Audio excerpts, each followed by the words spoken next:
Magandang hapon po sa lahat. Magandang hapon po at Brother OG po, welcome sa aking channel. Ano po?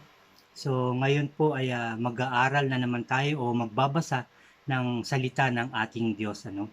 Ito po yung continuation nung ating pinag-aralan last day tungkol doon sa or dito kay Jeremiah's chapter 25 verse 2 and 7. Ano po yung pinag-aralan po natin. Ano? Continuation po ito kahapon. Ang binasa ko po ay ang Jeremiah 30, yung aking devotion po, Jeremiah 30 hanggang 33. So ngayon po ang Jeremiah chapter 34 hanggang 35 po. Yun po ang ating babasahin o pag-aaralan at pag-aaralan ngayong hapon na to. No? Pero dadaanan po natin yung kahapon na aking devotion, yung Jeremiah 30, chapter 30 hanggang 33. Ano po? Pero bago po tayo magsimula sa ating pag-aaral at pagbabasa, ano po, samahan niyo po akong manalangin sa ating Diyos na makapangyarihan sa lahat. Magsiyuko po tayo. Yes, Lord, aming Diyos na makapangyarihan sa lahat, nandito na naman po kami upang mag-aral at makinig ng iyong mga makapangyarihan salita. O Diyos, maraming salamat po, Lord, sa pagkakataon na ibinigay mo po sa amin ngayong hapon na to upang makapag-aral ng iyong mga salita, O God. Lord, nawa Lord, dinadalangin namin na ang lahat ng iyong mga salita na aming nababasa, napapag-aralan at napapakinggan ay maisa puso't isipan ng bawat isa, lalong-lalo na maisa buhay namin, O God. Magamit namin sa aming pang-araw-araw na pamumuhay, O Diyos. Paligad, salamat po sa pagkakataong ito. At nawa, God, aming Diyos, samahan mo po kami sa aming pag-aaral ngayon. At ang iyong mga salita ay maitatak sa aming mga kailaliman ng aming mga puso, O Diyos. Samahan mo po ako at bigyan ng lakas ng loob at talino, O God, sipag sa aking pag-share ng iyong mga salita. Talino, Lord, upang maayos kong maipahayag ito. Samahan mo po ako ng puro salita mo lamang ang lumabas sa aking bibig, O Diyos. Salamat pong muli, Lord. Salamat, Jesus. Salamat, Holy Spirit. Pinupuri ka namin at pinasasalamatan, O God. Sinasamba at dinadakila sa matamis at makapangyarihang pangalan ng aming Panginoong Hesukristo. Ang lahat po ay magsabi ng Amen and Amen. At muli, mga kapatid, sasamantalayin ko ulit ang pagkakataong ito sa isa pang panalangin na lalapit po ulit tayo sa ating Diyos, sa ating Panginoon upang mapagtagumpayan natin ang lahat ng nangyayari sa ating buhay, ang ating mga suliranin at yung mga kasamaan, mapaglabanan natin, mapagtagumpayan natin sa tulong ng ating Diyos. Samahan niyo po ako at sabayan niyo po ako, mga kapatid, sa ating isa pang panalangin ngayon. Sige po, tayo po'y magsiyoko. Ihanda po natin ang ating puso. Sabayan niyo po ako. Aming Panginoon sa langit, inaamin ko po na ako'y makasalanan at tinatanggap ko po ang aming Panginoong Hesukristo na aming Hari, na aming Panginoon, na tagapagligtas ng aking buhay. Sinisuko ko po ang aking buhay sa Kanya. Salamat, Lord. Salamat, Jesus. Salamat, Holy Spirit. Amen and Amen. Salamat po. Salamat po. At yun nga po, continuation po ito nung ating napag-aralan nung isang araw na sa Jeremiah chapter 25 verse 2 and 7. Kahapon ang aking devotion ay itong Jeremiah chapter 30 hanggang 33 po.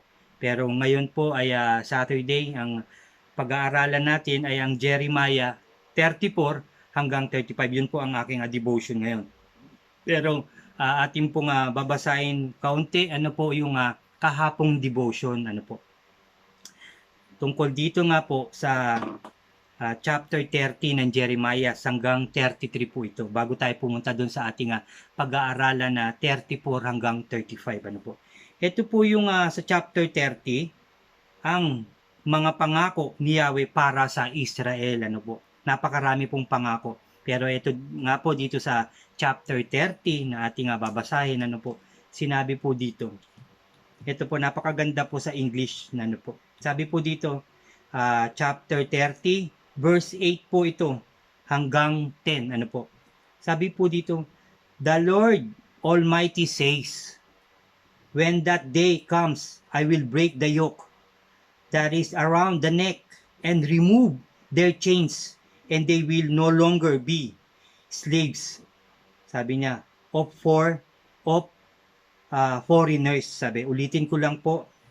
8 po, the Lord Almighty says, when that comes, I will break the yoke that is around the neck and remove their chains, and they will no longer be slave of foreigners.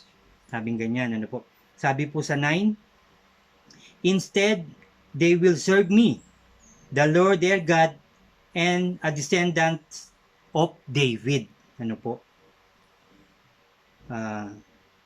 Ulitin ko lang, sabi po sa 9, instead they will serve me, the Lord their God, and a descendant of David, whom I will enthrone as king. Ito po yung binabanggit na si Haring David. Ano po? Sabi po sa 10, lastly, my people, do not be afraid. People of Israel, do not be terrified. I will rescue you from that far away land.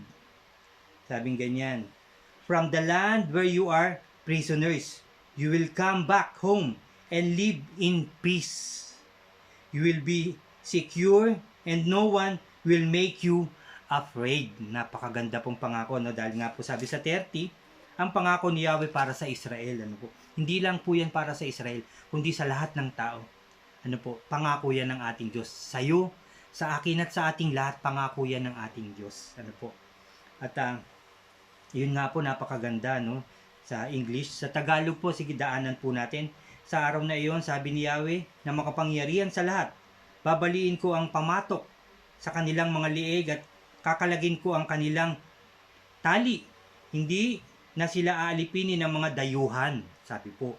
9. Sa halip sila'y maglilingkod kay Yahweh na kanilang Diyos at kay David na kanilang magiging hari. Sabing ganyan. 10. Ngunit huwag kang matakot, lingkod kong Jacob.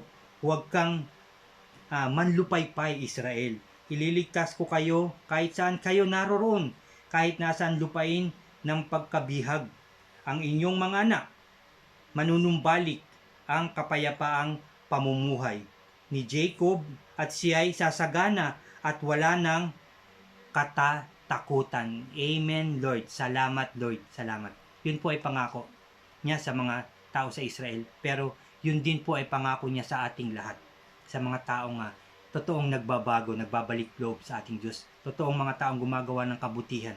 Totoong naglilingkod sa ating Diyos. Yun po ay kanyang pangako. Ano po? Yan po ay sa verse 30, chapter 30, verse 9 hanggang 10 po ng Jeremiah. No, ano po? Tapos sa 31 po, sinabi po dito ang pagbabalik ng mga Israelita dahil nga po di ba sila ay nabihag o bibihagin ng mga taga Babylonia na si Haring Nebuchadnezzar. Ano po?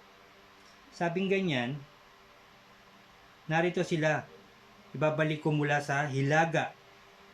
Titipunin ko sila mula sa mga sulok ng sanlibutan. Sabi po yan sa chapter 31, verse 8 po. Yan po. Sabi po, ulitin ko lang, narito sila'y ibabalik ko mula sa hilaga. Titipunin ko sila mula sa mga sulok ng sanlibutan, kasama ang mga bulag, mga pilay, at mga inang may anak na pasusuhin. Sabing ganyan. Pati ang malapit ng mga anak, sila'y babalik na talagang napakarami. Ano po? Sa English po, sabi po dito, I will bring them from the north and gather them from the ends of the earth. The blind and the lame will come with them.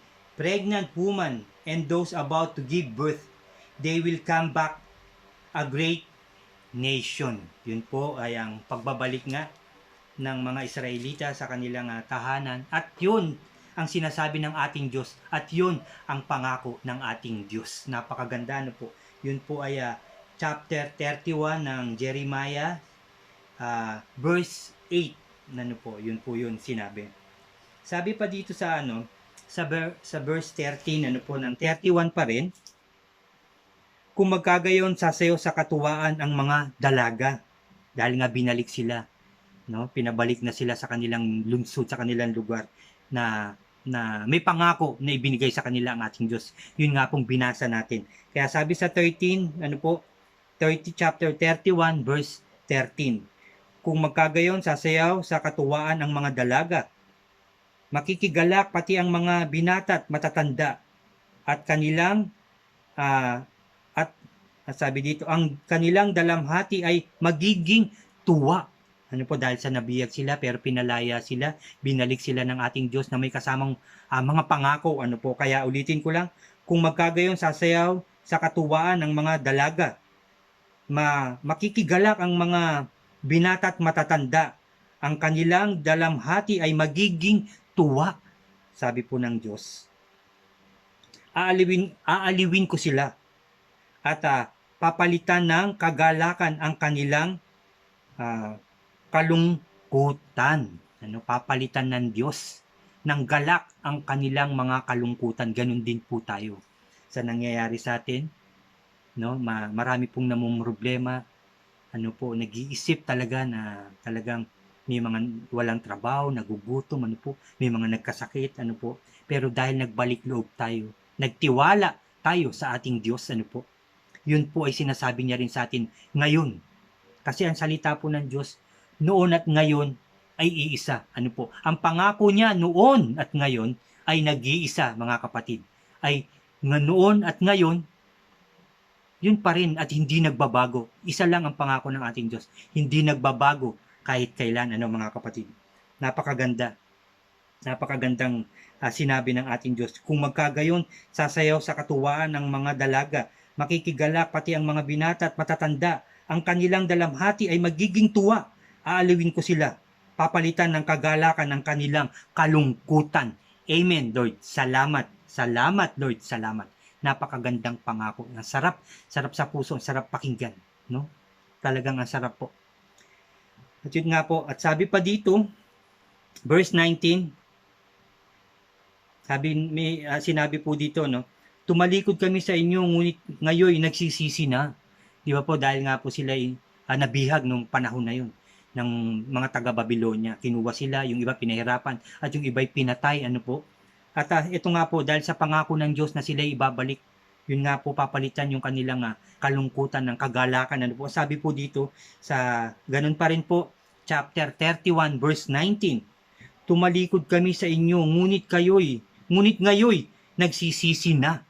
Tumalikod tayo noon, pero ngayon, tayo ay nagsisisi na. Tayo ay nagbalik loob na sa ating Diyos, hindi ba po, mga kapatid? Natuto kami matapos ninyong parusahan. Napahiya kami, nalungkot dahil nagkasala kami, sabi niya.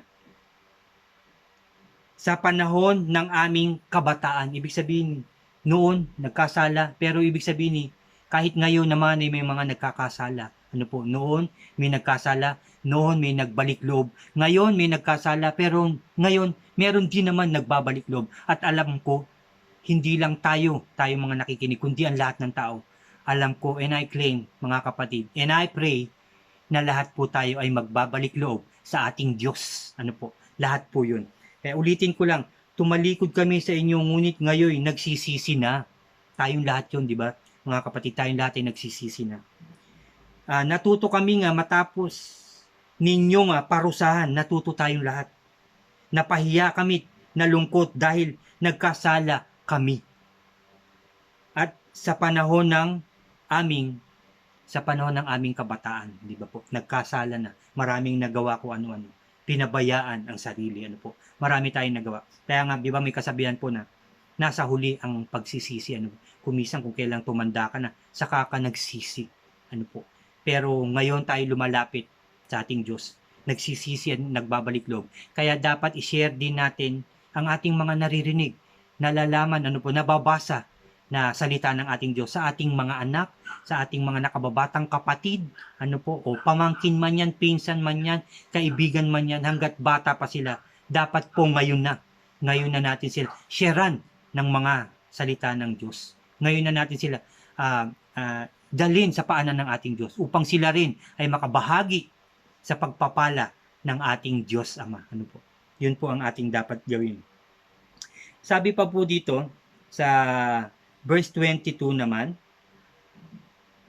how long will you hesitate, faithless people? Sabi ganyan. Faithless, sabi niya. Sorry po. Ulitin ko lang. Kasi nakulayan ko na siya, no? Medyo nag-ano lang. So, ito na po ulit. Verse 22, how long will you hesitate, faithless people? I have created something new and different, sabi niya ganun, ng ating Diyos. Ano? At sabi pa dito, sa 31 pa rin, verse 22, verse 25, bibigyan ko ng inumin ang nauuhaw at bubusugin ang nanlulupaypay dahil sa matinding gutom, at masasabi ng sinumang tao, ako'y natulog at nagising ng maginhawa. Dahil, di ba po, dahil po yan sa pinakain ng ating Diyos, yung kanyang salita, yung pagkain ng ating espiritu, po, pinainom tayo at tayo ay nabusog, at sasabihin natin na nakatulog tayo dahil tayo busog sa salita ng ating Diyos, dahil tayo namuhay sa salita ng ating Diyos. Tayo namumuhay, nakasama ang ating Diyos, kaya tayo mabubusog sa kanyang mga salita, sa kanyang mga makapangyarihang mga salita. Tayo po ay busog na busog ngayon. Kaya sasabihin natin, nakatulog at nagising ng maginhawa dahil sa kasama natin ng ating Diyos, dahil lagi tayong busog sa kanyang mga salita, sa kanyang mga pangako na hindi nagbabago simula noon hanggang ngayon. Tayo busog na busog na busog. Amen and amen. At ayun nga po, sabi po dito sa verse 32 po,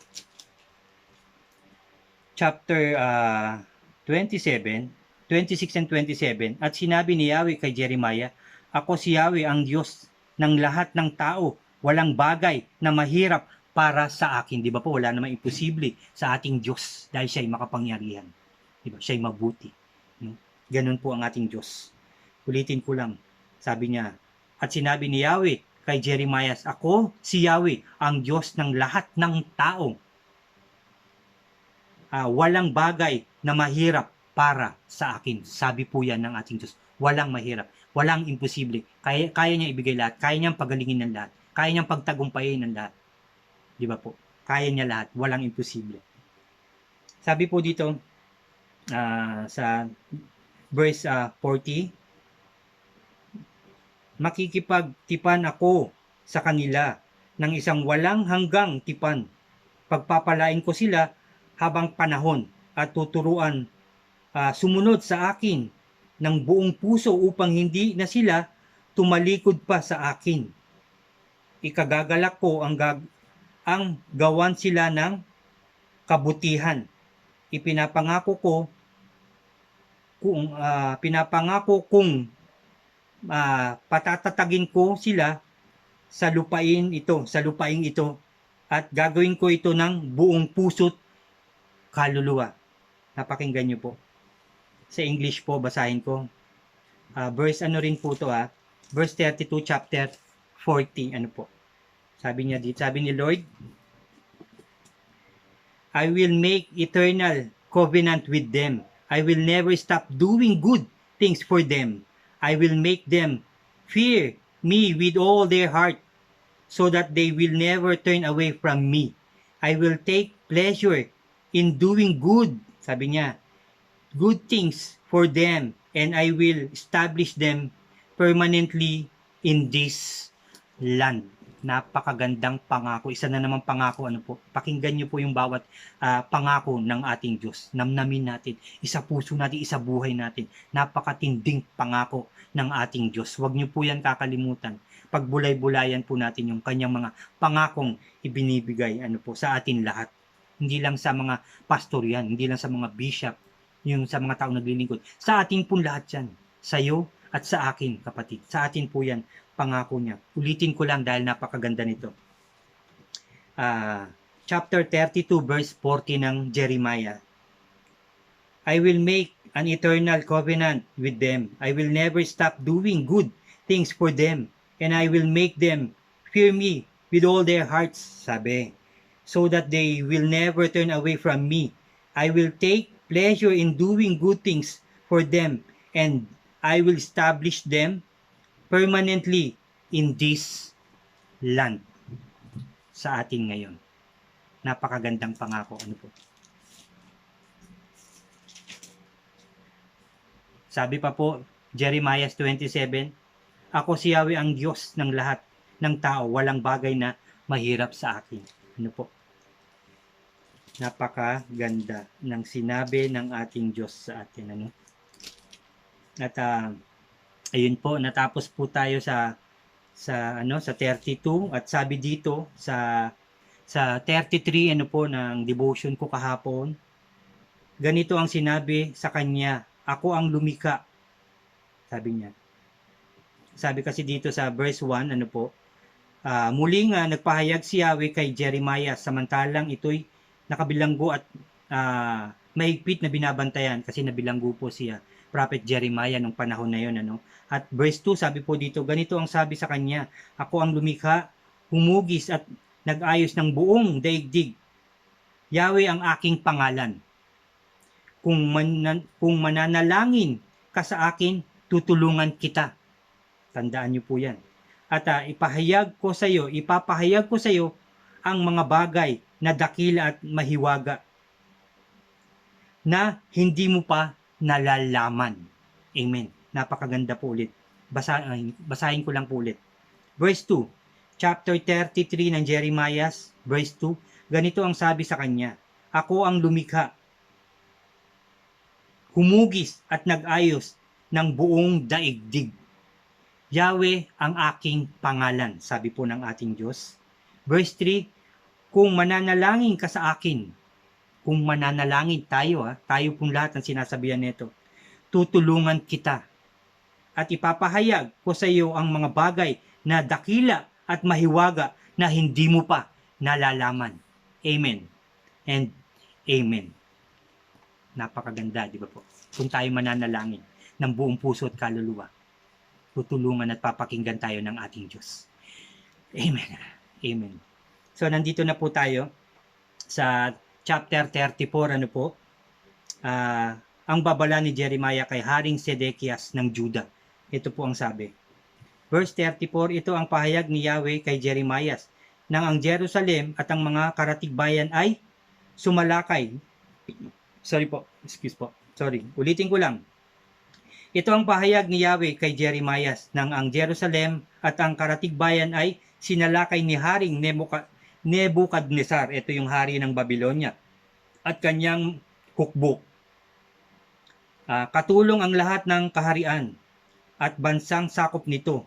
Verse 2, pumunta ka at sabihin mo kay Haring Sedekias ng Juda ang ganito, ang lungsod na ito ibinigay ko na sa hari ng Babylonia at kanyang susunugin, sabi, hindi ka makakaligtas. Mahuhulog ka at mahuhulog kang tiyak na sa kamay niya. Mahuhulog daw si Haring Sedekias, sa kamay niya. Makikita mo't makakausap ng harap-harapan ng hari ng Babylonia at dadalhin kang bihag sa bansang iyon. Verse 4, ngunit, sabi ng Diyos, pakinggan mo ang sabi sa iyo ni Yahweh, Haring Sedekias, hindi ka mamamatay sa digmaan, Bagaman sasalakayin, hindi siya mamamatay sa digmaan. Mapayapa kang papanaw at magsusunog sila ng insenso sa iyong libing. Ibig sabihin na mapayapa siyang mamamatay, magsusunog ng insenso sa kanyang libing, doon sa Haring Sedekias. Gaya ng ginawa nila sa libing ng iyong mga ninunong hari. Ipagluluksa ka at tatangisan ng ganito, patay na ang aming hari. Ako si Yahweh ang nagsasabi nito. Ang Diyos ang nagsabi. Verse 34 po yun. Chapter 34 po. Verse 1 hanggang 4 po yung ating binasa. Punta na po tayo sa chapter 35. Ito yung sabi dito, ang pagkamasunuri ng mga Rekabita. Ito po yung isa pang lahi nung doon sa Israel po. Ito yung sabi dito ang pamagat, ang pagkamasunuri ng mga Rekabita. Sabi po dito, pakinggan nyo po, nang si Jehoiakim na anak ni Josias, ang hari ng Juda, sinabi ni Yahweh kay Jeremiah, puntahan mo at kausapin ang mga Rekabita. Pagkatapos ay dalhin mo sila sa isang mga silid sa templo at bigyan ng alak. Sabi po. Sumunod naman si Jeremiah, pinapunta niya si Jaanas at ang anak ng isa ring nagngangalang Jeremiah na anak naman ni Habasinias. Pati ang mga Rekabita nga po pinapunta nung sinabi niyang ating Diyos na papuntahin sa isang templo, sa isang silid. Sumunod si Jeremiah at pinapunta nga niya. At sabi dito, sila'y dinala niya sa templo at pinapasok sa silid ng mga anak ni Hanan. Sabing ganyan. Anak ni Igdalias na lingkod ng Diyos. Ito po yung mga kasamahan, mga lingkod din ng Diyos. Sabi sa verse 5, naglabas si Jeremiah ng mga lalagyang puno ng alak at ng mga kopa at sinabi sa mga Rekabita, uminom kayo. Sabi po dito. Verse 6, subalit, sabi dito, sinabi nila, hindi kami umiinom ng alak sapagkat inutos sa amin ni Jonadab, anak ng aming ninunong si Rekab. Yung ninuno nila. Sila di ba yung Rekabita, po? Na huwag kaming iinom ng alak. Sabing ganyan. Huwag kaming magtayo ng mga bahay, magbungkal ng bukirin at magtanim ng mga ubas o bibili ng mga ito. Sinabihan niya kaming manirahan habang buhay sa mga tolda, upang magpatuloy kaming manirahan sa lupain na pinananahan namin bilang mga dayuhan. Sabi sa 8, sabi sa 8, sinunod namin ang lahat ng bilin ng aming ninunong si Jonadab. Kahit kailan ay hindi kami uminom ng alak, maging ang aming mga asawa't mga anak. Sabi sa 9, hindi kami nagtayo ng bahay, wala kaming mga ubasan, bukirin o triguhan. Sa mga tolda kami nakatira. Sinunod namin ang lahat ng utos sa amin ni Jonadab. Lahat sinunod ng Rekabita yung mga utos sa kanila ng kanilang ninuno. Ngunit sabi dito 11, ngunit sakupin ni Haring Nebukadnezar ang bayan ito, nagpasya kaming pumunta sa Jerusalem upang makaiwas sa mga hukbo ng Babylonia at Syria. Kaya nanirahan kami ngayon sa Jerusalem. At 12, sabi po dito, pagkatapos, sinabi ni Yahweh kay Jeremiah, nangusap uli ang ating Panginoon kay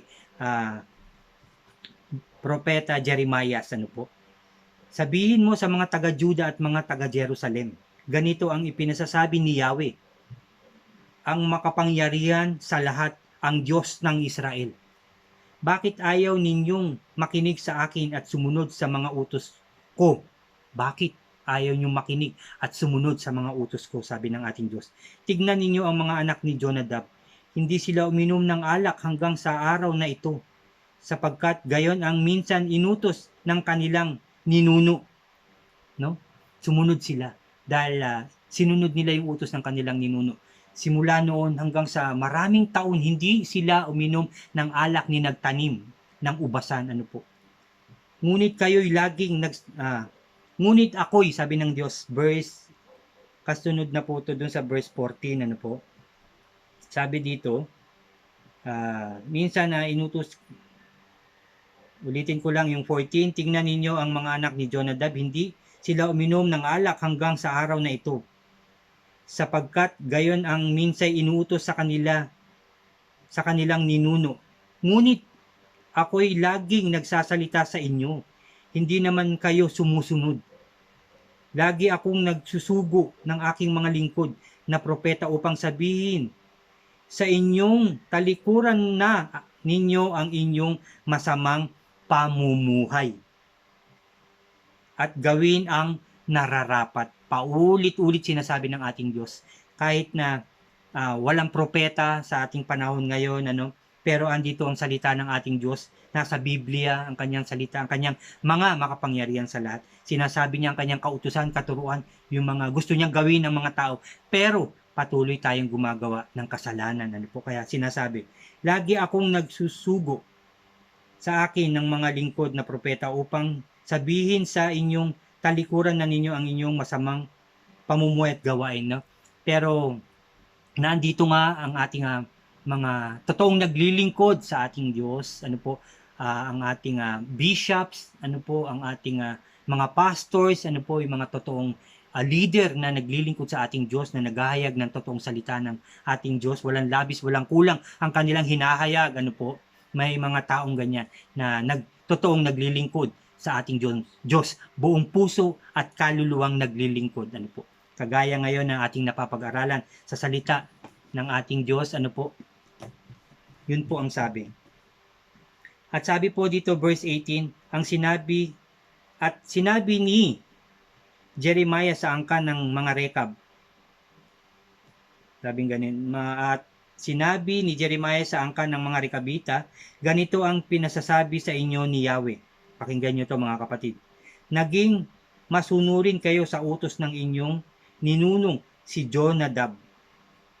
Sinunod ninyo ang lahat ng kanyang batas at tinupad ninyo ang lahat ng utos niya sa inyo. 19.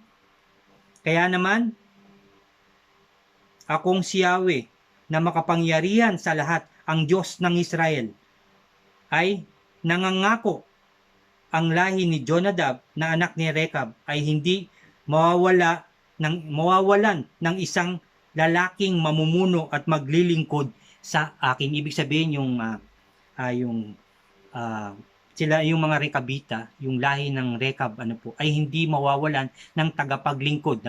Hindi basta tagapaglingkod, ito pipiliin ng ating Diyos. Talagang hihipuin at bibigyan ng kapangyarihan ng ating Diyos upang maglingkod sa ating Diyos, upang maghayag ng kanyang mabubuting mga salita. Si Lord ang pipili, hindi tao ang pipili, kundi si Lord ang magpipili. So yun po siya. Yun po ang sinabi. Lastly nga po yun nung verse 18 dito sa ating chapter 35 na ating pinag-aralan ngayong hapon na to.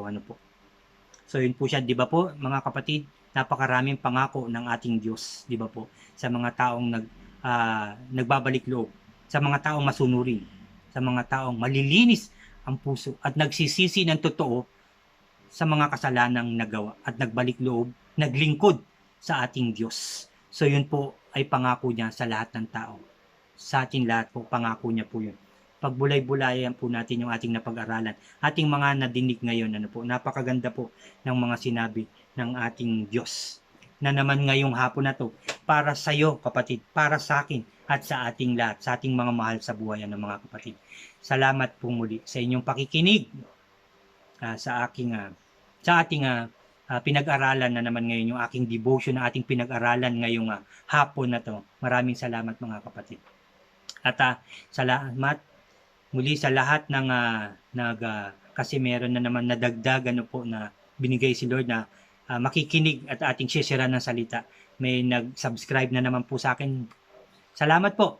At doon po sa mga bagong nanonood sa aking channel, mag-subscribe po kayo. I-like nyo po yung ating mga videos, tapos i-share nyo rin sa inyong mga mahal sa buhay, mga kaibigan, yung ating mga napapag-aralan na salita ng ating Diyos, i-share nyo rin sa ibang tao. At yung notification bell po, paki-click po para updated po kayo sa mga iba ko pang videos na i-upload, ano po, yung ating iba pang mga mapapag-aralan sa mga susunod na araw. Ano po, salamat po muli, salamat sa lahat. Salamat po, salamat at samahan niyo po ako sa ating panalangin na naman ngayong umagang to. Magpapasalamat tayo sa ating Diyos, lalapit tayo sa ating Diyos, dudulog tayo sa ating Diyos at kung lalapit tayo sa ating Diyos, dapat wala tayong iniisip, ano po, ng mga problema, walang mabigat sa ating puso, ano po, dapat yung may kagalakan tayong lalapit sa ating Diyos, ano po. Tara po, tayo po ay magsiyuko, ihanda natin yung ating puso sa ating pakikipag-usap sa ating Diyos na makapangyarihan. Hallelujah, Lord. Hallelujah, Jesus. Hallelujah, Holy Spirit. O Diyos naming makapangyarihan sa lahat, nagpapasalamat po kami sa hapong ito sa iyong mga salita na aming napag-aralan, na dinig, Lord. Salamat, Lord, dahil nagtagumpay ang aming gawain. Dahil po sa inyo, dahil sa pagsama nyo sa amin, Lord. Salamat, salamat, Lord. Salamat, Jesus. Salamat, Holy Spirit, O God, sa iyong mga makapangyarihan salita at sa iyong mga pangako na hindi nagbabago. Bigay mo noon at ngayon para sa aming lahat. Salamat, Lord. Salamat, Lord. Salamat, Jesus. Salamat, Holy Spirit, O God. Salamat po. Salamat po, Lord. Lord, dinadalangin din namin, Lord, ang aming mga mahal sa buhay na kung saan man sila nandun. Ingatan mo rin sila, gabayan at turuan, Lord. Tulungan mo po sila na magbalik loob din sa iyo, Lord. Na ayusin ang kanilang mga puso't isipan, O God. Tulungan mo po sila, turuan mo po sila, gabayan mo po sila, O Diyos. Lahat po ng aming mga mahal sa buhay, mga anak, kapatid, Lord, lahat pinsan, lahat ng kamag-anak namin, lahat ng mahal namin sa buhay, gabayan mo po sila, Lord, tulungan at baguhin din ang kanilang mga puso't isipan at tuluyan na magbalik loob sa iyo, lumapit sa iyo ng buong puso at kaluluwa, Lord. Hindi lang aming mga mahal sa buhay, kundi, Lord, lahat ng aming mga kaibigan, kapitbahay, O God. Pinapanalangin din namin ang aming mga presidente sa aming mga bansa na tuluyan na maglingkod din sa iyo, Lord. Tuluyan na magbago, tuluyan na magtiwala sa iyo, Lord, sa iyong mga pangako na tuluyan na isama ka sa kanilang pamumuhay at mga gawain, kasama ng kanilang pamilya, mga kasamahan sa pamahalaan, Father God. Pinapanalangin namin sila, Lord. Ganon din ang mga scientist, doktor, nurse na totoong nagagamot, na may takot sa Diyos, Lord. Mga sundalo at pulis na may takot din sa Diyos, Father God, na naglilingkod ng tapat at totoo, na malinis sa mga puso. Ganon din ang mga barangay captain, Father God, lalong-lalo na mga frontliners na totoong naglilingkod sa Diyos, may takot sa Diyos, nagtitiwala sa Diyos, at ang proteksyon ay nasa Diyos. Kaya gabayan mo po ang lahat ng tao, proteksyonan mo po kami lahat, O God. Huwag mo po kaming pabayaan at lahat nawa kami magtagumpay sa lahat ng laban na darating sa aming buhay. At sa laban na to, na meron na pandemic ang aming bansa, ang mundo, ito'y mapapagtagumpayan namin dahil sa inyo, Lord. Dahil kasama ka na namin sa aming buhay simula ngayon hanggang sa kahuli-hulihan ng aming buhay. Kasama ka namin, O Diyos. Hindi mo kami iiwanan, O God. Poproteksyonan mo kami ng iyong makapangyarihang proteksyon, O God. Lahat ng aming mga mahal sa buhay, lahat ng tao, God. Magtatagumpay po ang lahat ng tao. In Jesus' name, Father God. In Jesus' name, O God. Thank you, Lord. Thank you, Jesus. Thank you, Holy Spirit, O God. Salamat po muli, Lord, sa pagkakataong binigay mo. Tunay nga na napakabuti mo sa lahat ng taong totoong lumalapit sa iyo, Father God. Salamat, Lord, sa sipag at lakas na loob at talino na ibinibigay mo sa akin at sa lahat ng taong naghahayag, nagsishare at naglilingkod sa iyo, O God. Salamat, Lord. Salamat, Jesus. Salamat, Holy Spirit, O God. Lord, muli, i-bless mo po ang lahat sa amin. I-bless mo po kami lahat. Ilayo sa anumang kapahamakan, karamdaman, tukso, at gawa ng kaaway, O God. Salamat, Lord, sa pagdinig mo sa aming mga panalangin, O God. Salamat po sa lahat ng blessings na ipinagkakaloob mo sa amin araw-araw, O God. Salamat, Lord. Salamat, Lord. Salamat, Jesus, O God. Lord, pinupuri ka namin, pinasasalamatan, sinasamba at dinadakila, O Diyos, sa tanging pangalan ng aming Panginoong Hesukristo. Ang lahat po ay sumigaw ng Amen and Amen and Amen. Amen po. Amen. Salamat po muli sa hapong ito sa inyo at sa Diyos sa pagsama niya sa atin. Pag-aaral na naman ngayong hapon na to. Mabuhay po tayong lahat. Mabuhay ang Pilipinas. Mabuhay po tayong lahat. Mabuhay ang buong mundo. God bless po sa atin lahat. Salamat po.